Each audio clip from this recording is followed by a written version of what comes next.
Olá, muito bom dia a todos. Sejamos envolvidos nesta segunda-feira, início de semana, pelo amor de nosso Senhor Jesus Cristo. Vamos dar prosseguimento à nossa leitura, porque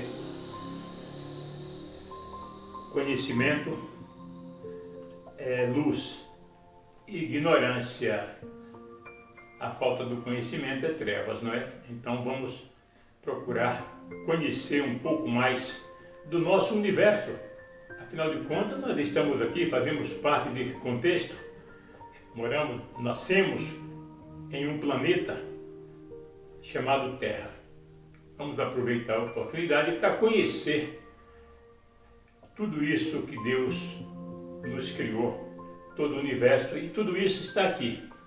A Gênese, os milagres e as predições segundo o Espiritismo. Estamos no capítulo 6 ainda. A vida universal. Essa imortalidade das almas, da qual o sistema do mundo físico é a base, pareceu imaginária aos pensadores prevenidos. Ironicamente, classificam-na de imortalidade viajoura e não compreenderam que ela só é verdadeira diante do espetáculo da criação. No entanto, é possível fazer compreender-lhe toda a grandeza, diria, quase toda a perfeição. Que as obras de Deus estejam criadas para o pensamento e a inteligência, que os mundos sejam a morada de seres que os contemplam e descobrem sob o seu véu o poder e a sabedoria daquele que os forma, essa questão não é mais duvidosa para nós, mas que as almas que os povoam sejam solidárias. Isso é o que importa conhecer. A inteligência humana, com efeito, tem dificuldade para considerar esses globos radiosos que cintilam na extensão, como simples massa de matéria inerte e sem vida. Tem dificuldade para pensar que, nessas regiões longínquas de magníficos crepúsculos e noites esplêndidas, de sóis fecundos e de dias cheios de luz, de vales e de montanhas, onde as produções múltiplas da natureza desenvolveram toda a sua pompa luxuriante. Tem dificuldade para imaginar, digo eu, que o espetáculo divino, onde a alma pode se retemperar como em sua própria vida, esteja despojado da existência e privado de todo ser pensante que possa conhecê-lo. Mas a essa ideia eminentemente justa da criação é preciso acrescentar a da humanidade solidária, e é nisso que consiste o mistério da eternidade futura. Perfeitamente. Quer dizer, nós precisamos ser solidários uns com os outros, com a própria natureza, que é isso que vai nos garantir amanhã uma eternidade, né? Uma mesma família humana foi criada na universalidade dos mundos, e os laços de uma fraternidade, ainda inapreciável de vossa parte, foram dados a esses mundos. Se esses astros que se harmonizam em seus vastos sistemas são habitados por inteligências, não são por seres desconhecidos uns dos outros, mas sim por seres marcados na fronte pelo mesmo destino, que devem se reencontrar momentaneamente segundo as suas funções de vida e se procurarem segundo as suas simpatias mútuas. É a grande família de espíritos que povoam as terras celestes. É a grande irradiação do Espírito Divino que abarca a extensão dos céus e que permanece como tipo primitivo e final da perfeição espiritual. Por que estranha aberração deveu-se recusar a imortalidade, as vastas regiões do éter, quando se a encerrava em um limite inadmissível e em uma dualidade absoluta? O verdadeiro sistema do mundo deveria, pois, preceder a verdadeira doutrina dogmática e a ciência da teologia. Esta se desviará tanto que a sua base se assentará sobre a metafísica? A resposta é fácil e nos mostra que a nova filosofia se assentará triunfante sobre as ruínas da antiga, porque a sua base será elevada, vitoriosa sobre os antigos erros. Diversidade de mundos. Seguiste-nos em nossas excursões celestes e visitastes conosco as regiões imensas do espaço. Sob os nossos olhares, os sóis sucederam aos sóis, os sistemas aos sistemas, as nebulosas às nebulosas.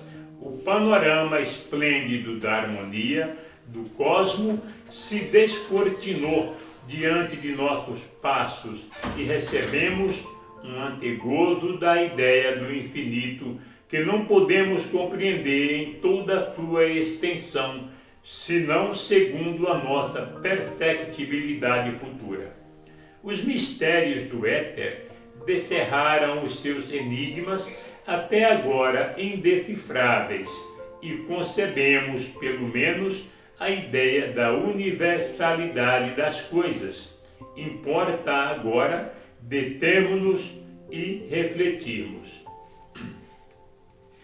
É belo, sem dúvida, ter reconhecido a pequenez da Terra e a sua medíocre importância na hierarquia dos mundos.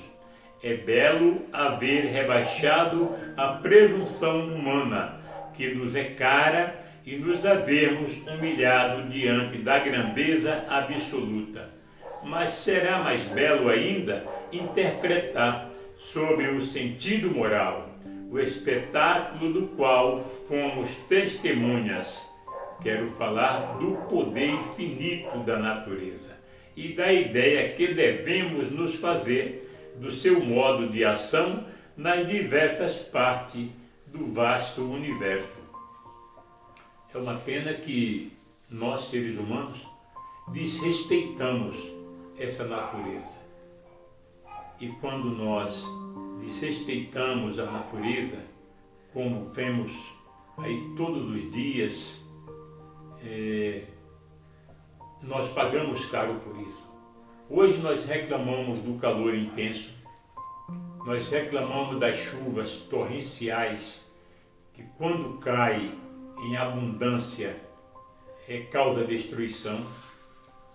Tudo isso nós somos o único culpado, a humanidade, por desrespeito à natureza. Se respeitássemos a natureza conforme ela merece esse respeito, nós com toda certeza vivíamos bem melhor. Não vamos esquecer esse detalhe. O homem é culpado por tudo que vem ocorrendo no planeta, pelo aquecimento global, pelas chuvas torrenciais que caem destruindo, como tem feito todos os anos. A culpa é do homem. Temos visto nas grandes cidades, nas grandes metrópoles como São Paulo, enchentes no meio das ruas, das avenidas, porque o ser humano desrespeita, jogando todo tipo de lixo, todo tipo de matéria nos bueiros, dentro dos pequenos córregos que correm dentro das grandes cidades, dentro dos rios. Não é fácil. E tem uma coisa, né, gente? A natureza, ela cobra. e ela é implacável. Mas vamos lá. É belo, sem dúvida, ter reconhecido. Não, é aqui. Habituados como estamos a julgar as coisas pela nossa pobre pequena morada, imaginamos que a natureza não pode ou não deveu agir sobre os outros mundos, senão depois das regras que reconhecemos neste mundo. Ora, é precisamente nisso que importa reformar o nosso julgamento. Lançai por um instante os olhos sobre uma região qualquer de vosso globo e sobre uma das produções de vossa natureza. Não reconheceis nela a marca de uma variedade infinita e a prova de uma atividade sem igual? Não vedes sob a asa de um pequeno pássaro, das canárias, sob a pétala de um botão de rosa entreaberto, a prestigiosa fecundidade dessa bela natureza? Que os vossos estudos se apliquem aos seres que planam nos ares, que desçam até a violeta dos bosques, que se afundem nas profundezas do oceano, em tudo e por toda parte, ledes esta verdade universal. A natureza onipotente age segundo os lugares, os tempos e as circunstâncias. Ela é uma em sua harmonia geral, mas múltipla em suas produções.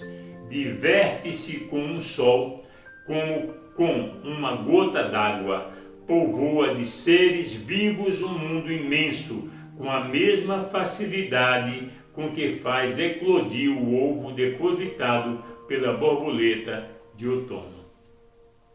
Mas pura verdade verdadeira, não é? É por isso que nós temos que respeitá-la. Ora, se tal é a variedade que a natureza pôde nos descrever em todos os lugares sobre esse pequeno mundo tão acanhado, tão limitado, quanto mais devereis estender esse modo de ação, pensando nas perspectivas dos vastos mundos, quanto mais devereis desenvolvê-la e nela reconhecer o poder extenso, aplicando-a a estes mundos maravilhosos que, bem mais do que a terra, atestam a sua desconhecida perfeição. Não vedes, pois, ao redor de cada um dos sóis do espaço, sistemas semelhantes ao vosso sistema planetário? Não vedes sobre estes planetas desconhecidos os três reinos da natureza que brilham ao vosso redor? Mas pensais que no mesmo modo que um rosto de homem não se parece com nenhum outro rosto em todo o gênero humano, assim também uma diversidade prodigiosa, inimaginável, manifestou-se nas moradas etéreas que vagam no seio dos espaços. Do fato de que a vossa natureza animada começou no zoófito para terminar no homem, de que a atmosfera alimenta a vida terrestre, de que o elemento líquido a renova sem cessar, de que as vossas estações fazem ocorrer nessa vida os fenômenos que a dividem, disso não concluais que os milhões e milhões de terras que vagam na amplidão sejam semelhantes a esta. Longe disso, elas diferem segundo as condições diversas que lhes foram reservadas e segundo o seu papel respectivo no cenário do mundo. São as pedrarias variadas de um imenso mosaico, as flores diversificadas de um admirável canteiro. Sensacional, não é? O homem precisa respeitar aquilo que o Criador nos deixou legado para nossa sobrevivência. E não pensemos nós que só existe vida neste planeta de provas e expiações que chamamos Terra. Precisamos mudar o nosso modo de pensar, de agir, de ser. Para isso, precisamos buscar este aprendizado, este conhecimento através de estudos. É através dos estudos é através de um bom livro científico que nós adquirimos um pouco mais de conhecimento. E o saber não ocupa lugar. Podemos ter certeza disso. E quando Cristo nos deixou bem claro, quando Ele disse: há muitas moradas na casa de meu Pai. Vamos pensar nisso? Que não é somente a Terra o centro do universo. Jamais foi o centro do universo. Nesse vasto universo que o Pai criou, tem tantas moradas, tantos mundos, tantos planetas iguais à Terra, melhor que a Terra, piores que a Terra, planetas primitivos. A Terra já está passando de provas e expiações para a regeneração. Mas ainda existem planetas aí bem inferior à Terra. Meus irmãos, precisamos aprender a respeitar a natureza, a respeitar a criação divina. Não foi por acaso que Ele nos deixou aqui. Encerramos aqui o capítulo 6, para darmos início, muito em breve, ao capítulo 7, Esboço Geológico da Terra. Uma ótima semana para todos, que todos tirem proveito deste aprendizado, desta obra maravilhosa, e sigamos em paz. Sigamos em paz com Jesus, procurando fazer o melhor que pudermos a cada dia. Um beijo no coração de cada um de vocês.